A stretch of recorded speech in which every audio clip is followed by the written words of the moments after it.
That's what I thought we were going to do. Did you guys get it working? Yep. Good to have your microphone, right? Yep. You guys. Oops. Where's my cursor? Right. All right.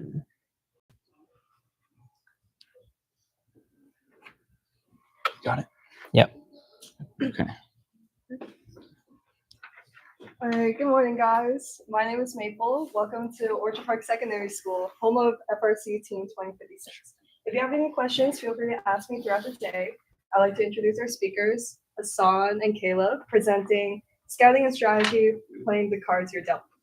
Right. Thank you, Maple. Yep. So who are we? I'm Caleb Spears. I'm a fourth-year mechanical and management engineering student at McMaster.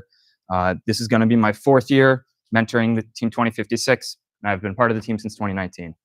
Hey guys, I'm Hassan. I'm also a fourth-year mentor, helping with scouting and strategy. I am a former 1241 alum, as well as a one event mentor for Team Dave 3683. Awesome.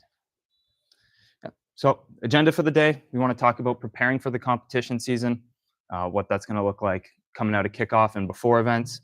Then we're going to talk about preparing for events, scouting at events, applying your scouting to your strategy, and then we have general takeaways at the end. So first up, preparing for the competition season. So with your initial decision making, it's really important to consider at the start how our team's going to score. Seems pretty obvious, but it's really important to look at everything and anything that could relate to that. A good example is in 2024, there were some methods of contributing to scoring that weren't necessarily putting points on the board, like shooting the no over into your own area for another robot to score. We also want to know, it's like you're basically asking, what do we want to know about teams? Then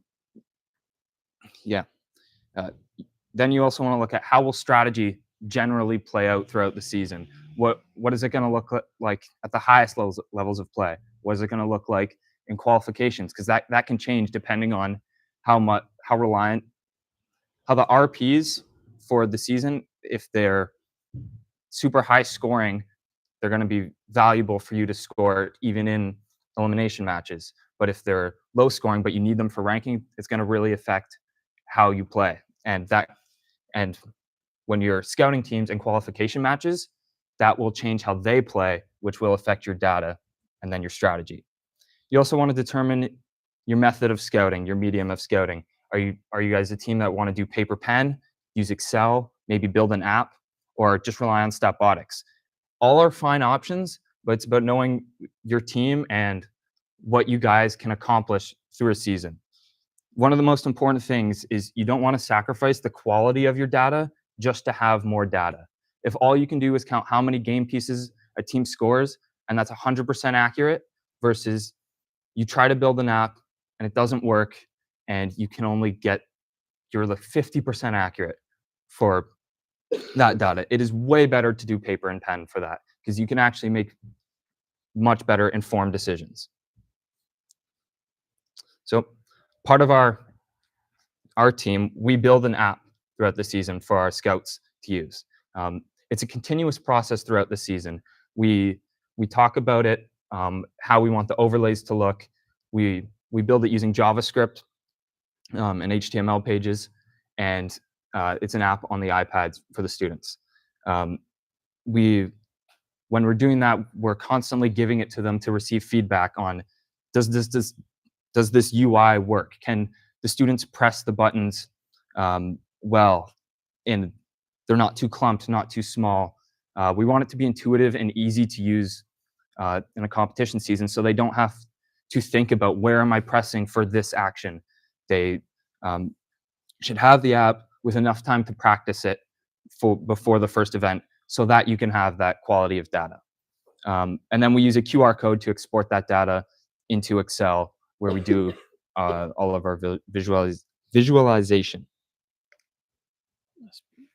All right, let's talk about preparing for events. You have your app ready or your scouting system ready.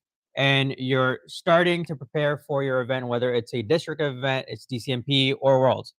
What are some of the things that we do at OP? As you can see that cat, we're all on Stapbotics or on TVA watching matches. First and foremost, pre-scout all the teams and key attributes. Outline all key attributes about a team. I usually end up watching 5, 6 matches for the past event by a team for every team in our division, usually. Some key things to note: architecture, auto scoring capability, endgame, use TBA, watch videos, but also use Stapbotics. The other interesting thing is when you're watching teams, you might see interesting strategies that you might not have thought of at kickoff or might not have thought of at your district events, or if you're planning for DCMP, so on and so forth. General competencies can be inferred using Stapbotics, but don't rely solely on Stapbotics. It's a good tool, very good, but make your own judgment when you're scouting teams. But this is very important. Going into the event, knowing how your first few matches are going to play out sets the tone for the rest of the event. So we use it mostly for DCMP and champs to figure out the first few matches, auto strategy usually, and general match strategies. The idea is we're staying ready, we're being prepared, we don't want any surprises to happen, and there's a lot of surprises, and we're going to talk about a lot of those surprises as well in this slide deck. But generally speaking, be prepared before an event. That's what we usually do. Now, you have your app, you've done your pre-scouting, it's time to scout an event. Pit scouting. This is before matches start, preferably. You can do it throughout the event, but you want it done before alliance selection. You're going to have students going around, talking to teams, analyzing and asking questions. You want to look at robot build quality. Is the breaker near a vulnerable point that a game piece might hit it and shut the robot off in a match? That's not ideal for what you want to look for in a team that you could play with. And you generally want to talk about driver and coach experience. And this will play into when you have your strategy meetings with the drive teams. You want to know how experienced are they with dealing with random and difficult situations throughout a match. You want to be able to talk strategy with them and talk at a level that they can understand so you can get the most out of your team. Why gather this information? It affects your match strategy. Like I just said, you can know beforehand what game pieces a robot is capable of doing, how their climb's going to work, how long it's going to take, things like that that can really change and set the tone for your first few matches throughout an event. One thing to be aware of, that teams can sometimes overstate their abilities, not out of malice or anything. They're really proud of what they did. So it's good to listen to them and hear out their ideas so that you can come up with the best strategy together. But you also don't want to be so reliant on teams that you trust them to do everything. You need a good, healthy balance of that.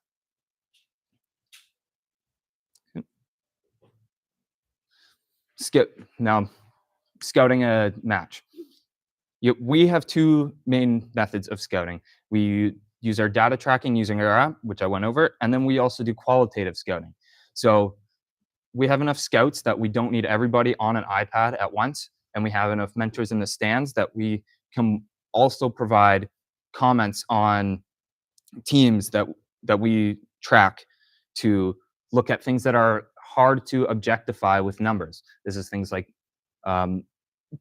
driving ability, decision making throughout a match. It's things you can't really quantify with a number. It's still really important to know how teams are going to react in high pressure situations, and as well as how do they play with our team.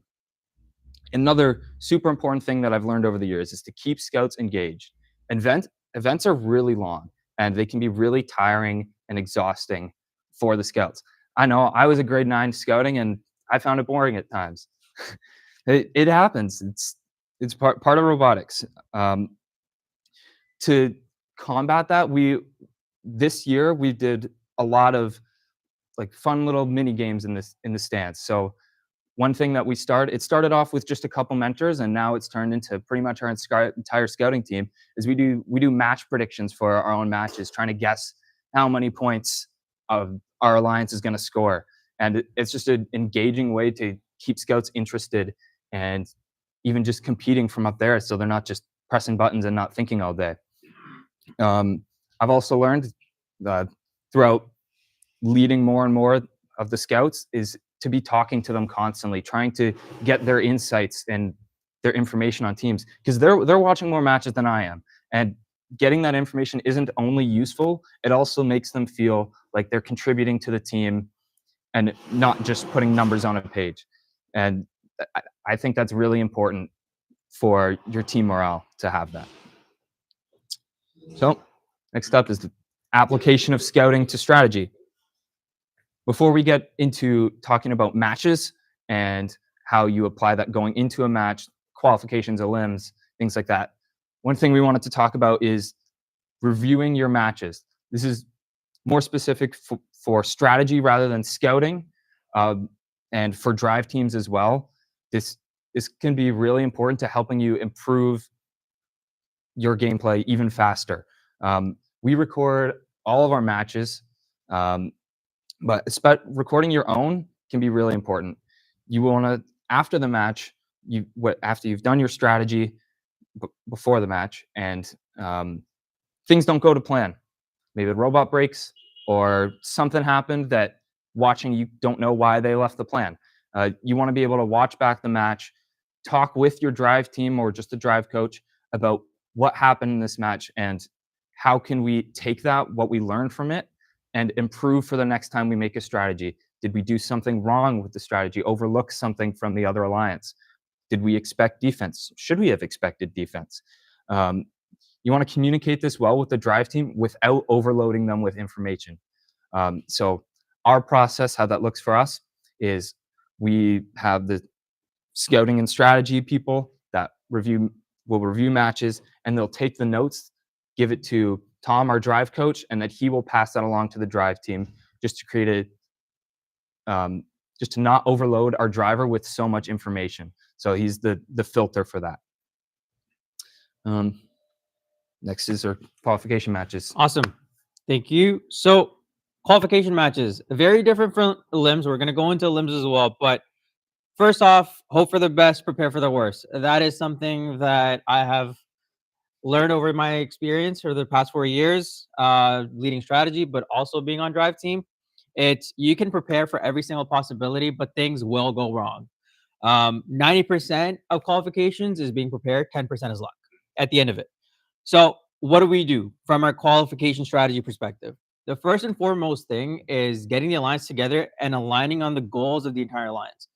If you're not on the same page with the other teams on your alliance, it will not be a successful match. So you have to be aligned on whether you want to win the match, whether you want to maximize your RPs, or whether an alliance member has to test a core system. Let's say their climber isn't working and they want to go climb at 40 seconds. You have to be aligned. The entire alliance has to be aligned because those are some key things that will make or break that match. Within a strategy huddle, strengths and weaknesses should be discussed of each alliance member every single time. And all of it has to be backed by data. So if you are doing scouting, you will have the data to know when a team is discussing their strengths or weaknesses with you to kind of synergize your strategy of how can you best put a strategy forward that will help you attain whatever goal the entire alliance has, whether it's winning, whether it's maximizing your RP, or whatever the case may be. Position on field also matters a lot. So what I mean by that is what driver station the robots are in.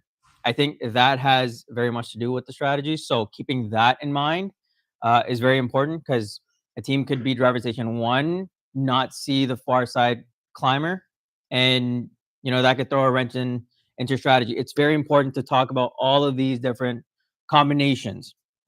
So how to extract max performance from an alliance. There's no one size fits all, but this is just what's worked best for us. Each alliance member should do tasks that they are best at doing. What I mean by that is if we're looking at 2025, for instance, if a team is relatively good at scoring coral, not as good at scoring algae, but they can score algae, but then you have two other teams that are better at scoring algae. Might as well let team A stick with coral and let them do something that they're best at. What you're doing is you're maximizing upside in that situation. And how do you get there? You have to talk to the alliance beforehand. You have to watch previous matches. You have to look at the data to see how they're scoring, how efficient they are in certain areas. And those are the things that your scouting team and your strategy team can help you infer.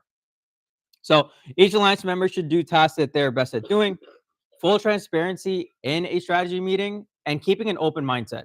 If a team wants to do something, it's better for them.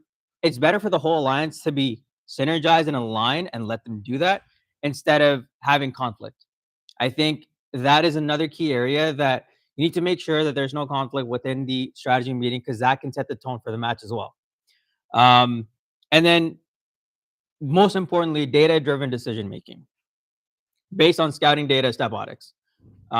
If you're expecting a team to put up 30 cycles when they're averaging 15, that is setting that team up for failure.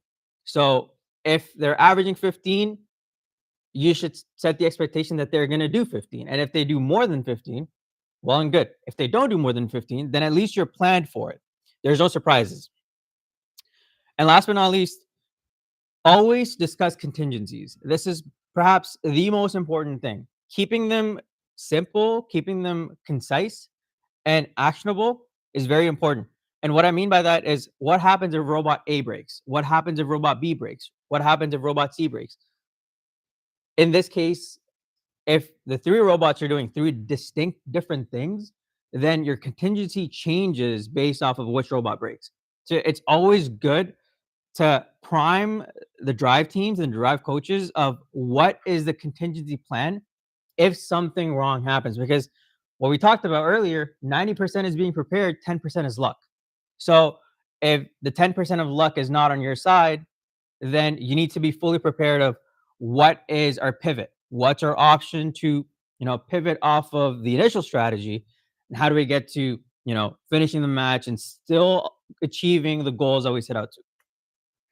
The reason why this is important to talk about is because if you don't talk about any contingencies, when something does go wrong, it causes panic, and panic is never a good thing in FRC. And I said last but not least, but true last but not least is keeping things simple.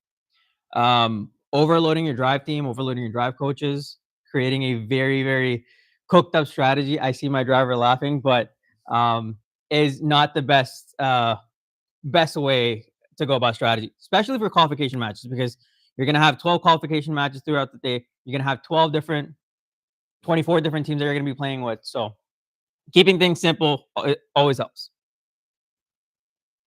So let's talk about qualification matches that are out of control. This particular match is from Champs this year, Quals 91. So essentially, the idea behind this match is we were predicted to lose this match 220-211. And we can quickly watch this match if we want to. We've prepared a whole strategy. We figured out what each team wants to do. We knew what we were getting into. We knew that this was going to be a very hard match. How do we best prepare? So we talked with the teams about all of those different criteria that I mentioned. Let's just see what happens this match. I mean, we still end up losing, but not for the reasons that you think.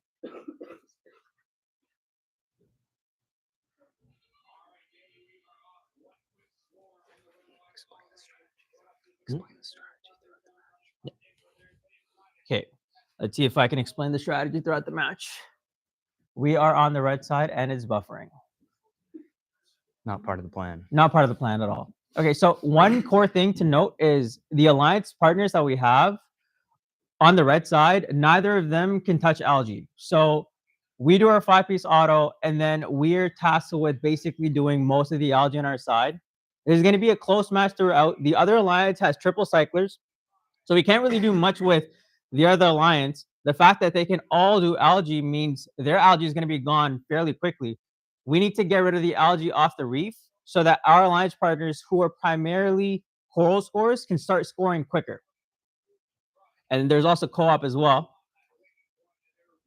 But generally speaking, what we've done here is we have maximized the scoring capability of our partners. So you're looking at the right-hand side. So we're taking away algae from the reef. We're giving them options to score, and we're keeping their line to sight very open. They have full reign of where they want to go, and we're kind of working around them because we're able to work around teams, or that's one of our strengths. You know, your strength could be something different. Another team's strength could be something different. In this particular match, we realized giving them the range to move about however they feel best would help the most.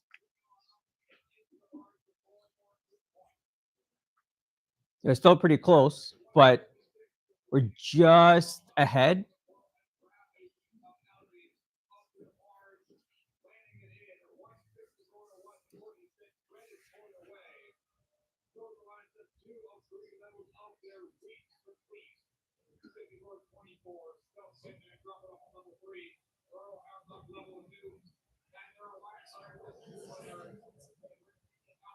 Okay.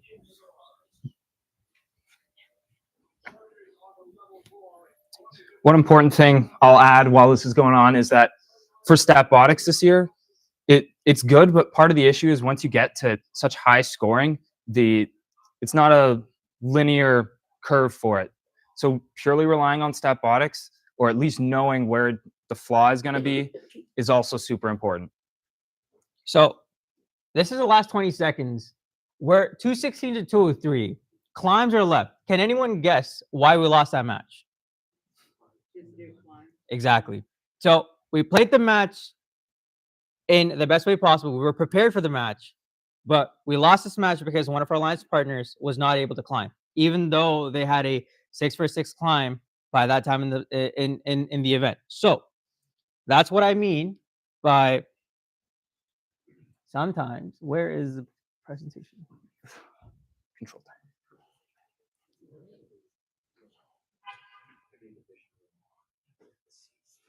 God damn it. Wait 1 sec.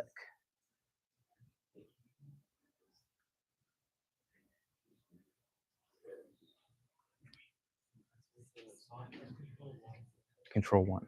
Okay. What's that? There we go.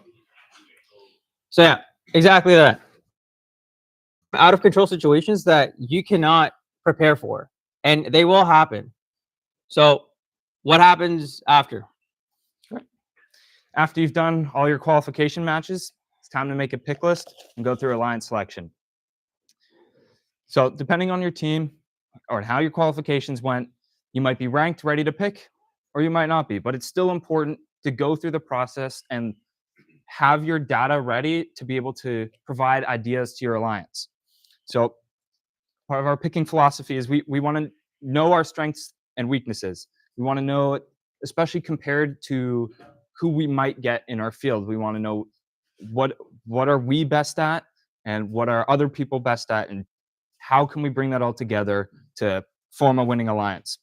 You want to ask the questions: what do you want out of a first pick, a second pick, or your third pick, backup bot? Your alliance should have a clear goal and a way to win the match in the limbs. Yeah, so like I said, knowing your strengths and weaknesses is very important. One example is there were some teams in this year that were really strong at scoring L1s. And if your robot was good at scoring on high levels, that robot that is scoring L1s, maybe through your data, you see they're not contributing the most points, but those cycles in a limb matches, because of the non-linear scoring, those cycles are going to become extremely important. And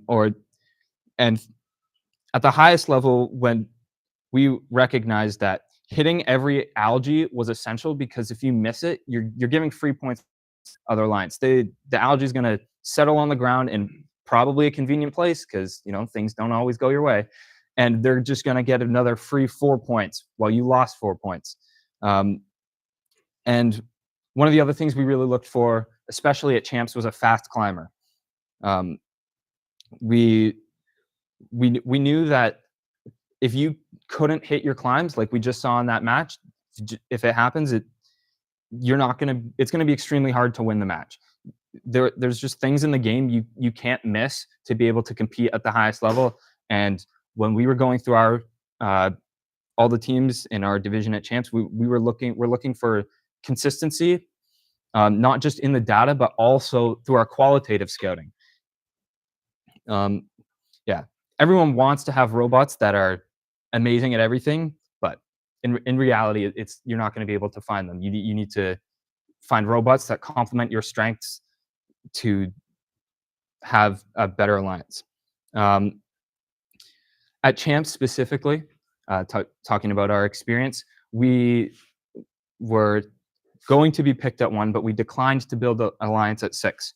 And this was mostly due because we felt that we had a really deep field, and there were teams that we could get in the second round or even later in the first round that would really complement our strengths, and we could build a team that, well, ended up finishing 3rd, so it worked out pretty well. But going back to the qualitative scouting and why that's also important is the data isn't going to show you what the robot looks like on the field. So, for example, for the 2 teams we picked, they both had really fast climbers, where with just an arm that pivoted down, like it was like a 5-second climb. And the data, unless you're specifically tracking how fast it takes teams to climb, isn't going to show that. But your scout comments and your qualitative scouting will. And for this game specifically, because there were so many different things and to do in the match, and because it was really hard for one team to do everything amazingly, that knowing what teams were capable of and being able to not necessarily assign a number value, but know, like, okay, this team's good, this team's not so good at this part of the game, and being able to take that and put it into a pick list while still comparing it with data, because that's still extremely important. Being able to do that can really help you build an alliance that can do better than what it looks like. Yeah. Awesome. Now, like I mentioned earlier, qualifications and elims are 2 completely different beasts. What's important in elims is not necessarily the cards that you've been dealt. What's important is how you play those cards. So the first and foremost thing about eliminations is eliminations in FRC is not robot first. It is alliance first. You have to synergize with your alliance as a whole. Now, your strategies can differ from how qualifications were in elims. It can be a little bit more specific instead of being very generalized. But the idea is you need to synergize with the alliance as the event progresses. You need to start strong and need to continue the momentum going forward. Now, this starts with communication. Off the field, on the field, very, very, very important. A successful event starts with communicating with your alliance in a structured manner, in a, you know, in a very positive manner as well, and guiding them towards the end goal. What worked best for us is we have clear roles and responsibilities that are assigned. So when it comes to strategy, for instance, we have the strategy teams that discuss a strategy with the other alliance members' strategies. And then those alliance members, they go to their drive coaches and discuss the strategy with their drive coaches and then debrief the drive teams accordingly. We don't necessarily go directly to the drive teams and direct or tell them. We find that this communication style works best for us because you're better off listening to something from your own team member instead of somebody else coming and telling you. But again, one size does not fit all. The other thing when it comes to elims is complementary roles matter a lot. You're playing to each other's strengths in elims. Caleb alluded to this as well, but when your scouting team is creating a pick list and they successfully, help you pick 2 good robots, the scouting team will give you a good alliance to work with. Now, it's your job to figure out how do you take this forward. And communicating with your scouting team to figure out what the vision they have in mind is very important as well. Let's talk about match prep. So for us, pre-match strategy huddle, very important to define those clear roles that we discussed and responsibilities. This includes both on the field and off the field. So assigning roles to who's going to bring match video down for match review, like Caleb alluded to. Match review is very important. Who is going to be the key person or key point of contact for each team in terms of discussing strategy or implementing changes, so on and so forth. And then your strategy needs to be concise, needs to be actionable, and needs to be flexible enough that, again, contingencies, if something does go wrong, which it will, you can pivot. The other thing as well at this point in time is opponent analysis is very important. Deep scouting, especially at champs, at this point pays dividends, significant dividends, in fact. Knowing what your opponent will do is just as important as knowing how good your alliance will work together.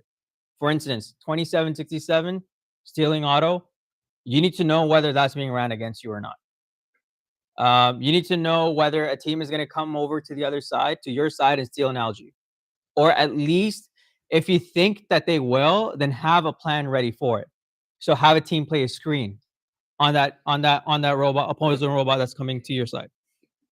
So that's only possible if you're analyzing or if you're doing scouting on opponent teams. And this talks about your clear contingency plan as well. So risk management, high level, discuss possible contingencies and make them as simple as possible to follow. And last but not least, there's never a best strategy. It's always improving your strategy and refining it. We did that this year at Champs. We did that last year. There's never really a point where we come to and we're like, okay, yeah, this is the perfect strategy. There's always things that you can improve. And the way you get there is by looking at match review, looking at each and every single detail of how your alliance performed. There could be things like maybe Nomad could do 2 extra algae. Maybe Barker should do a few more L1s at the very start before we open up the reef. Things like that. And those come with each match. You have to set a strategy first.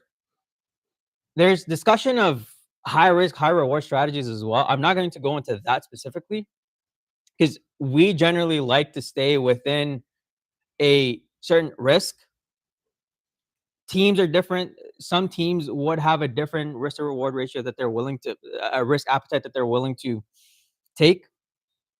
So that's a discussion for a different day. We can probably talk about it in Q&A as well. But we try refining our strategy that has been set and we think is going to work best.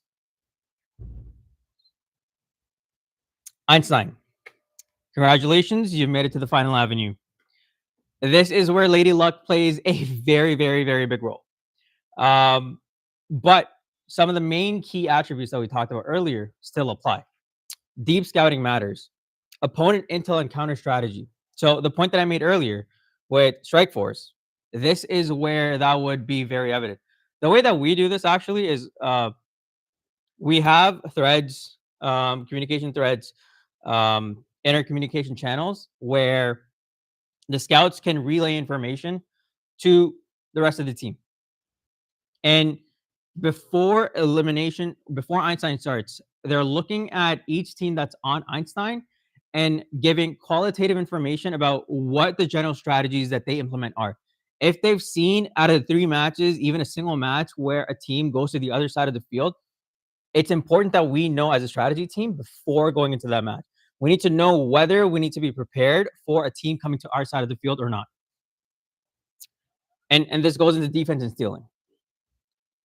And like I mentioned earlier, further refinement of your strategy, especially on Einstein, you need to anticipate adjustments. So just because a strategy worked once does not mean it will continue working against different opponents.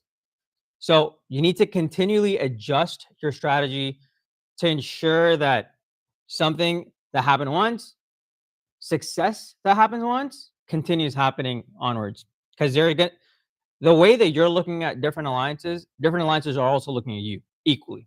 So they're also trying to do counter strategy to prevent you from doing the exact same thing that you did match 1.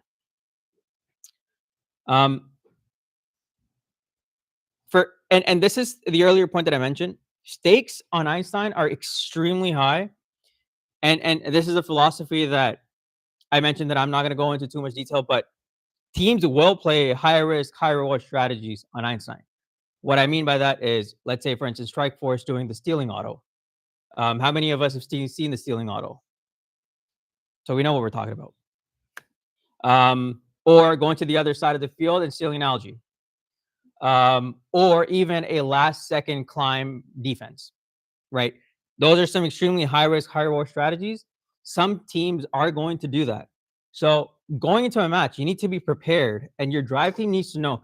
And it is the strategy team's job to tell the drive team that, hey, this might be coming, be aware.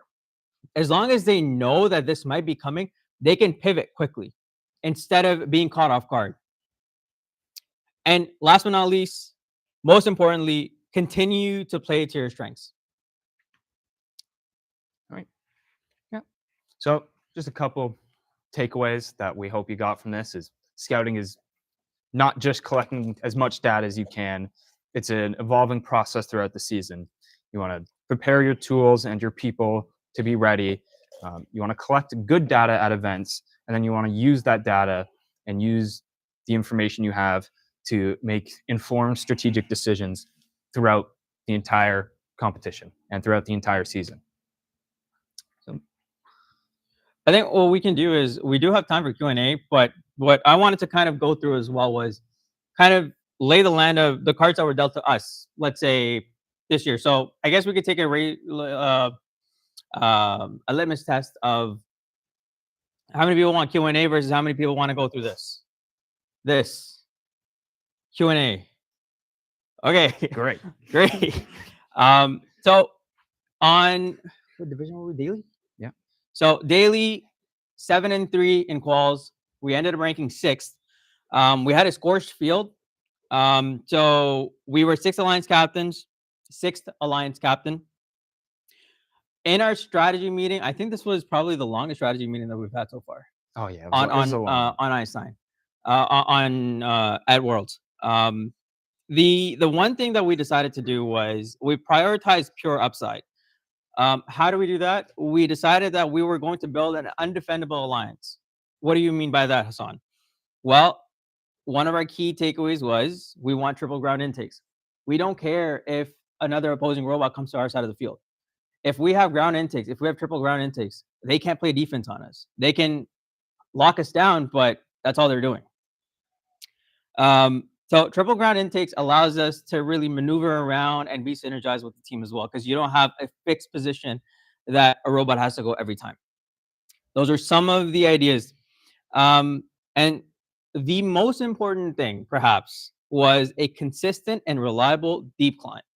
This was a no-brainer. We lost one of our matches in quals 91 that we saw because of climb. So we wanted a very consistent deep climb on all 3 partners. So what was our alliance like? We had 4613 Barker, 6995 Nomad, and 494. Barker ranked 42nd, 6995 ranked 13th, 494 ranked 47th. Now, in quals at Worlds, things happen that are completely out of your control. And a team that is probably by EPA top 10 or top 20 in the world could rank as low as 40. So this is where your scouting data becomes really important. Some things with these teams, though, is Statbotics sometimes fails to really give an accurate description of how good a team is. Like, for instance, Barker, their numbers based off Statbotics were extremely low as compared to how well they were at the event. They didn't score L4s. So just relying on EPA for that to represent how much they actually contribute to Alliance at the top level, where the L4s are going to be scored, all of them anyways. If you miss one, it's really going to hurt you. So you have to make sure you get those. But we could look at our data, look at cycle counts, and how many game pieces, even using Statbotics, they scored at L1, L2, L3, and using that instead of looking at total points really helped us show that these guys were one of the best scorers in our division, they just didn't score L4s. And we could score 5 out of auto. We knew we could probably get a partner that could score 3 out of auto, and then you only have 4 more to score, and you can get that pretty easily throughout a match. And so we could look at, when we ask ourselves, what do we want out of a first pick versus second pick versus a third pick? Some of that is kind of dependent on each other. Sometimes for our first pick, we don't need to look and say, okay, we need the next best guy who can do everything the best. We could look at our second pick and say, we're going to get someone that there's a pretty consistent scorer on all levels. They can do L4s. They have a good climb. Our second or our first pick, we can look at just a total cycle count and where they contribute that and pick based off of that. And because of that, because we had the data to look and see what we could get later, that informed what we could take early. Back to you. So, in terms of strategy in Elims at Worlds, with the alliance that we now had, the idea was we wanted to hyper optimize this alliance as much as we possibly can. We wanted to do things that we were best at doing. We wanted to clear up playing area for the team to perform the best. We wanted to ensure that whatever max numbers that they were putting up in quals were repeatable, and how are they repeatable. So some of the different permutations of strategies that we went through was, for instance, a strategy where OP does Algae plus L1, Barker does L3, L2, L1, and then Nomad does Algae plus L4 plus L3 and L2. And this is because we were maybe the best L1 on the alliance. Barker was super quick at L3 and L2, and Nomad was weaker than perhaps OP and Barker at L1s. So they prioritized other things that they were really good at. So, and the important thing with this strategy is, it's not just the way that quals and elims differ. Is it becomes very specific in elims. So when you're going towards a incremental increase in performance, it's very little things matter. So for instance, I'll go through a strategy walkthrough of what we ended up doing. So what this shows is essentially out of auto where all 3 robots are. So OP's in the middle, Nomad's on the top, and Barker's right there. The 3 Algae off the reef, Barker already scored an auto. Well, the third one they had in the robot, but they removed it off the reef. That opened up all 3 backsides of the reef for, let's say, Nomad or Barker to score on. OP ends auto right in front of the Algae number 1, and then Nomad ends auto right in front of the top left Algae. So hyper optimization here is figuring out what the first few actions within a match is going to be, because that sets the tone for the rest of the match. In this situation, OP is going to take the first Algae, go to the far side of the field of the net, and Nomad is going to take the floor Algae and go to the close side or the center side of the net. Both are scored. Now what? And sorry to interrupt. Part of the really important process here for this, if you look at it, is avoiding each other so you're not hitting each other. When we grab this Algae, Nomad's going away from the reef and we're able to cut by. And then we have Barker going around the outside, trying to avoid robots coming close to each other so that mistakes can happen if you give them the opportunity to happen. So we wanted to plan this out so that we could be max efficiency and, like Hassan said, set the tone for the match. Like, have a good start so we're locked in, ready to keep going throughout the rest. And the other thing that you can see with the blue line here with Barker, that's fine, is they take a pretty wide way around. That is essentially playing a screen on any team that is going to be coming from the other side to steal an Algae. These are all the things that you need to be very mindful of when preparing a strategy. Like, if a team is coming from the other side to your side of the field to steal an Algae, and they successfully do steal an Algae, that's an 8-point swing, which is equivalent to 4 L1s. So that's a very hard swing to make up. So that's what Barker does. Barker does a a screen comes around and then hits that one corner algae towards our side of the field. Now Barker has free reign to score L2 and L3 on the center and the bottom right nodes, pegs, whereas OP is going to go for the floor algae. Nomad is going to go for the reef algae. We're still out of the way of each other. Nobody is colliding. Nobody is coming in anyone's way. Nomad scores that algae. Nomad comes around, picks up that last algae. OP goes, picks up the last floor algae. And within the first 20, 30 seconds, all the algae off the floor and off the reef are gone. That sets the tone, because what happens now is we keep things very simple of what's going to happen next. We split up the field of Barker playing in the center, Nomad playing on the right side, OP filling in wherever there's spots to fill in. And all three of us have ground intake. If another robot comes from the other side, that's fine. We can still go around the defense. And nobody's worried about what's next to do. Everyone has a clear action plan of what to do, what not to do, so on and so forth. And what we could do is we could watch this strategy in action on, where is it? Didn't work. Is there? Click it again. There you go. Did it work? Yep. Is it loading? Yep. Come on.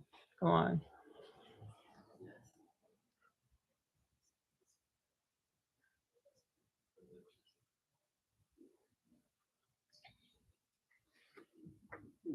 Okay, let's see what happens.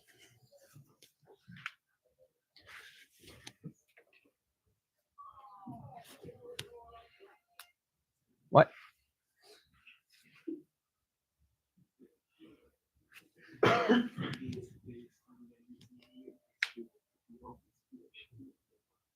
Technical difficulties. There we go. So we are on the blue side. And as you can see, Barker picks up the last algae off the reef. They haven't scored it yet, but they will. They're going to score that algae. We're going to pick up the algae off the reef, and Nomad's going to go for the floor algae right away. We don't collide. We're still out of each other's way. Score that algae. Score the coral. Going for the other one.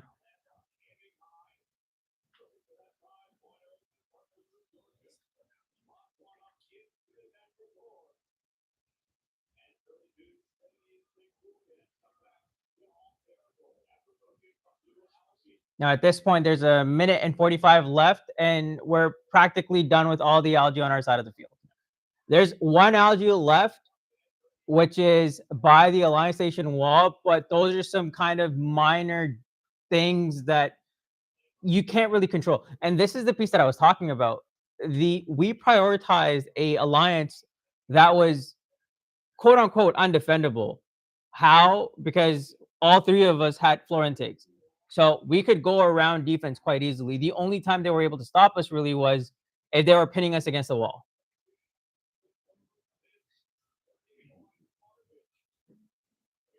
And you can see how everything is working quite well in the sense that, you know, every team is split up in their own specific areas.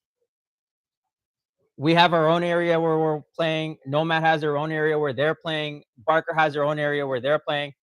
Everyone's out of each other's way as much as they can. And it's not like they're actively trying to be out of each other's way. It's just the way that everything is set up for this match. It just enables them to stay out of each other's way for the most part.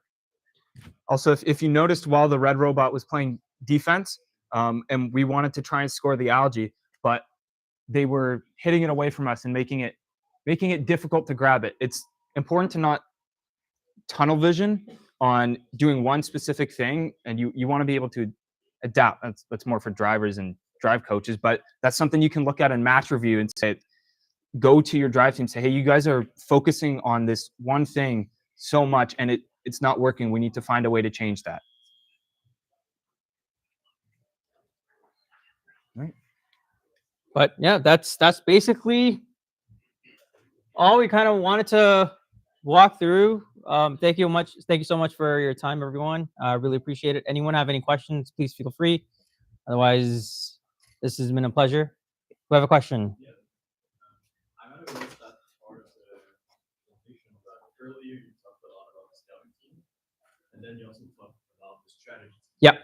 And I wonder for OP, what's the distinction between those two during a competition and before the competition? Yeah. So before a competition, we have.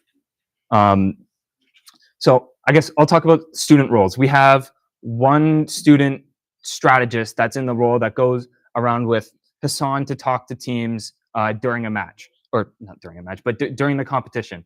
And then we have the scouting team, which has one lead student, and then the rest of the student body that isn't part of like the pit team, the drive team.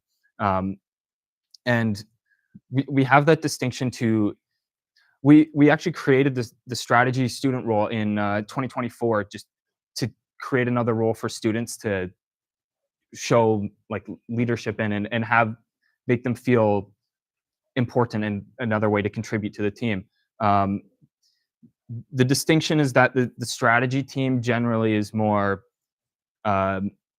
people that are more knowledgeable in the game. They have more experience, whether that's just throughout first or they've like shown that they really understand how the game's going to be played, and that is kept smaller because we don't want there to be too many voices. Not that opinions are bad, but it's just it can get overwhelming, and you can have too many ideas at some point. And so before the season, this scouting team is mostly providing feedback for the app and giving what they feel works or doesn't work. I hope that answered your question. And I think another point to your question is at the event, the lines are black and white in terms of the scouting team versus strategy team. Before the event, though, the lines are very dotted versus grayed out because before an event, the strategy team is not actually doing any strategy. So what we're doing is strategy team and scouting team is working in synergy together, and we're going through matches, we're going through pre-scouting, and figuring out what our plan of action is for the event. So before the event, scouting strategy works together. At the event, they're still working together, but they have defined distinct roles. No problem. Thank you. Any other questions? Yes. At the start of the season, how do you guys decide? How quickly do you decide your robot archetype? How do you guys end up on being grounded? That is a very good question for Ty in his design class today. Do we know what time it is? Yes. I unless you want to take the answer, Well, or Tom, you want to take the answer. Okay. Well, a part of it for the ground intake is we felt it was really going to be necessary for auto. We thought we could squeak out grabbing. Did we think that we could get a fifth piece at the start? We knew we were going to get a fourth for sure. Yeah, but we knew it was going to help with auto, and we knew it would help against defense. We didn't know how much it would help because there was only one robot allowed on the other side of the field at a time. But I'd say we decided that we wanted a ground intake pretty quickly. Yeah. The night before line selection, how much time do you guys spend looking like back through qualifications at what robots? Like watching matches? Yeah. We spend some time watching matches. Generally, we don't spend a lot of time. We our goal is to have like the notes from those matches and be able to use those as our analysis of here's what happened. I will say though, at champs we did spend more time going back and watching matches just to look at autos and just generally take the comments we got from scouts, go back, verify it as a team because we really wanted to take the time to make sure we're getting it right. Yeah. yes. Kind of like a double-edged question. Mhm. So what's something that didn't work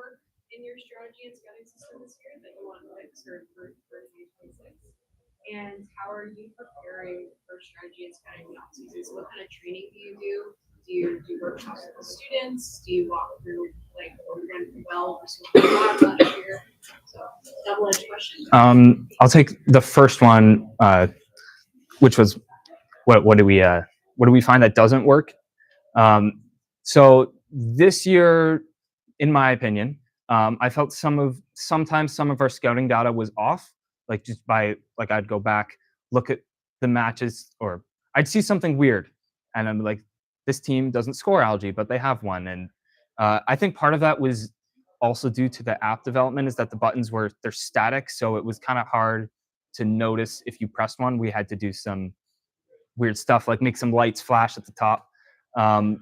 So one way that we kind of have theorized to fix that or have checks in place is to look at the Blue Alliance data, look at how many total game pieces they have scored there, because they have the real number, and look at what we track and compare them.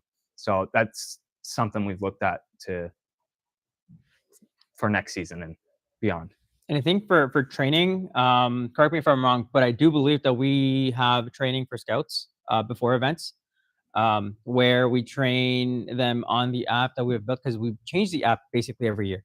So we train that, and then for strategy, usually at Stemley, since drive team changes, we end up training a new strategy team member, student on. And what strategy for a student doing it for the first time is generally getting them out of their comfort zone that I focus on the most. Talking to other teams, not necessarily, you don't need to be the most knowledgeable when it comes to the game at your first event. It's more so just the communication skills, developing those is what I focus on for the most part. Yeah. So I'd say for off-season training, we don't do that much for scouting. Like we have we go over our season as a team, and part of that is talking about scouting, whether that's just a couple of mentors reviewing our process or as a whole team going over it. But we don't do scout training through the off season, except at our off season events. No problem. Yes. How does match planning go? Like as in terms in like communicating with other teams and discussing with your allies? Yeah. So what usually happens is 3-4 matches in advance. Myself and Cheyenne, who was our strategy lead last year or this year, sorry. What we do is we split out, we go grab the teams into a quiet corner so that there's not too much noise or we're not in the middle of everyone. This is again 3 or 4 matches before we're up to player match. And then once we're in the huddle, we start with basically 4 things. We start with auto, teleop, endgame, keeping it structured in that order, and then last but not least, contingencies. And basically, while we're walking to our meetup spot, we're priming the team to kind of understand what is something that they do best, what is something that they would like to do during the match, so that when we come up with the strategy as an alliance together, they are all included in that conversation. Because at an event, especially at districts, it's not fair for a team to go up to another team and be like, you're doing this or you're playing defense. If they don't want to play defense, they should not be playing defense, because everyone builds a robot, everyone wants to do that. So that's something that we do, is while we're walking to the huddle, we prime the team to kind of figure out what is it that they want to do. Again, to my earlier point during the qualitative qualification matches, figuring out what your goals are, whether you want to win, you want to maximize RP, or you want to test. I will say though, sometimes we do have an idea of what the strategy is going to look like that we'll talk about. Mhm. That's when I get more involved. Before he goes off to the teams, is Shai, Hassan, and I, and some of our other mentors and students will talk beforehand of what we think it should look like, and then we'll go out to the team, say, what do you want to do? Here's our ideas, and that way we're prepared as well for that meeting too. Okay, yeah, thank you for that. I do have one more question. Yep. What sort of system do you have for the scouts in terms of like getting the information to the database or Excel spreadsheet? Yeah, we have a QR code that turns it into like a string of text. And do you guys have like a schedule for your scouts? Within the app, or what do you mean? Like, how do you plan out like which scouts should do what? So we have, every scout takes a driver station, And we have our lead scout, who's a student. We pretty much give them control over what happens with the scouts. This year he got to choose how that splits up. For pit scouting, he chooses who's going to scout which block of teams. We leave that up a lot to the lead scout because it's good leadership opportunities, and he was very capable. Yeah, great. Anything else? What do you want? Oh boy. How do you go about strategizing for a match you know you're not going to win? Because what if you're playing against a team that's putting up 300 points, but you know you've got like That is a very good question. I think knowing as an alliance what your goals are in that very specific case. It differs when it's limbs versus qualifications. If it's qualifications and you know you're getting blown out of the water, then you can try doing a high risk, high reward strategy where you go play climb defense or you try stealing algae. On the other flip side, if you want to, maintain risk, then you maximize RPs. So that's for qualification. For limbs, it really comes down to what's on the line. If it's finals 3 or finals 1, and you know you're getting absolutely blown out of the water, then you send, regardless of what anyone says, you send someone to play climb defense on a robot that is susceptible to climb defense. However, you cannot play climb defense on 2910 or 1323 because they will climb faster than you. So that is why we did not play climb defense on 2910 or 1323. I wanted to.